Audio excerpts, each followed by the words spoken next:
Thom Hartmann here on the news. You need to know this. If you want to know who controls the corporate media, just pay close attention to the issues that they refuse to talk about.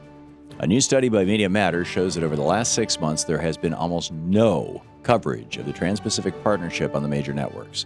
Last week, hundreds of organizations, which represent tens of millions of Americans, signed a letter to Congress calling on them to stop the TPP. Yet that letter was ignored by the corporate news media. Before that, at least 50 groups took part in a massive campaign called StopFastTrack.com, but we didn't hear one word about it on the major networks.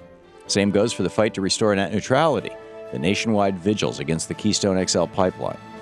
Millions of people are already involved in these growing campaigns, but the so-called mainstream media continues to ignore any movement that could stand in the way of corporate profits.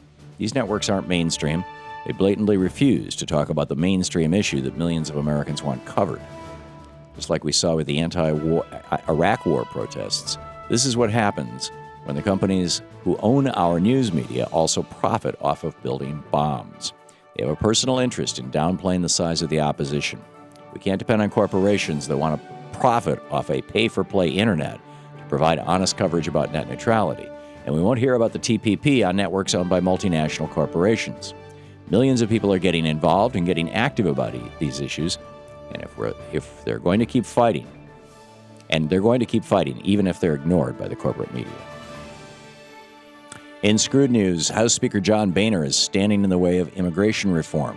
In a press conference on Thursday, the conservative lawmaker said he will not move an immigration bill forward until House Republicans are able to trust our president.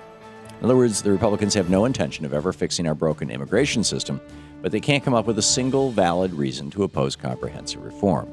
Speaker Boehner said Obama's feeding more distrust about whether he's committed to the rule of law. But the fact is, Republicans have never put their trust in our president. From the very day he was inaugurated, party leaders have been plotting to destroy Obama's presidency, and they are the ones who have destroyed the American people's trust.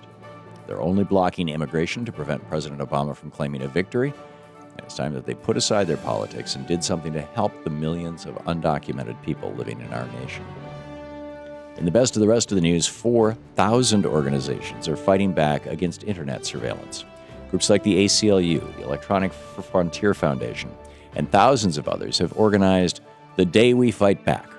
On February 11th, these groups will participate in a day of action against NSA surveillance programs with calls to Congress, social media campaigns, and other forms of viral online activity. David Segal, the executive director of Demand Progress, said, "We will not stand idly by while the freedom of the internet is threatened by abusive government surveillance. We will unite as a community, and we will defend this vital resource, and we are strong."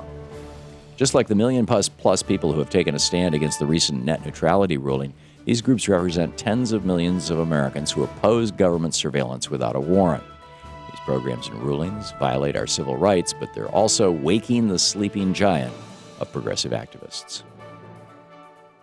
According to radcast.org, there are high spikes of radiation in areas getting hit with snow today, but levels in other regions are closer to normal around our nation.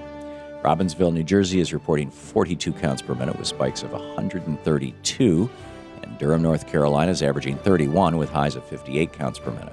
Layton, Utah is sitting at 46 counts per minute with spikes to 94, and Colorado Springs is hovering at 63 with highs up to 104 counts per minute. Hanford, Washington is averaging 27 counts per minute with spikes to 48, and Paso Robles, California is reporting a 42 with spikes of 101 counts per minute. Radcast.org's alert level is 100 counts per minute. However, they remind us there is no such thing as a safe level of radiation. West Virginia is finally sticking up for pregnant women. Although it's surprising that such a law isn't already in place, lawmakers in that state just proposed the Pregnant Workers Fairness Act. That legislation would require employers to make reasonable accommodations for pregnant employees, but only if it doesn't cause undue hardship for the employer. Although there are already some existing federal protections for pregnant workers, many still suffer from lost wages or health problems when employers refuse to accommodate them. This new law would make a big difference for pregnant women in the state of West Virginia, and the measure is expected to pass that state's legislature. These common sense protections are long overdue in West Virginia, but thankfully, pregnant women in that state will finally get treated more fairly. And finally, Last week, there was a flood of news stories about a mother of 3 who died from marijuana poisoning. And as you may have suspected, medical science says that story is highly doubtful. Dr. Alan Shackelford, who studied at Harvard, said there is no known dose of cannabis that could kill a human. Dr. Yasmin Hurd of Mount Sinai said, from half a joint, that's ridiculous. According to the DEA, someone would have to consume 20 to 40,000 times the amount of THC found in a joint to have any risk of dying. As Mason Zvert of the Marijuana Policy Project explained, for an adult to die solely from marijuana itself, it would take hundreds of pounds of it being dropped on their head from a tall building. Until we hear that report, it's probably safe to consider the other stories bogus. And that's the way it is today, Friday, February 7th, 2014. I'm Thom Hartmann on the news.